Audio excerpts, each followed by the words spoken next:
Men shokdaman. Chunki ushbu qo'y fermaga qancha pul ketganini eshitsangiz shokda qolasiz. Videoni oxirigacha ko'ring, qancha pul ketganini oxirida aytaman. Ushbu qo'y fermamiz Namangan viloyatida joylashgan bo'lib, uzunligi 5 metr, eni 3-10 sm.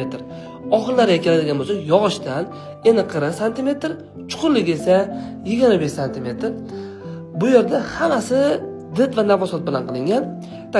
Patologlarga keladigan bo'lsak, gipsokarton qilingan, chunki yozda salqin, qishda issiq bo'ladi.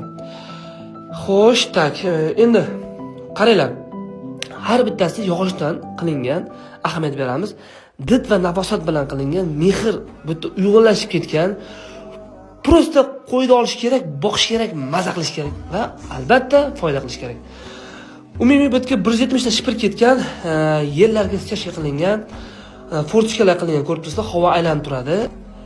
Ushbu fortikalar ham bekor qilinmagan, sababi qo'yxona toza, pokiza bo'lishi kerak.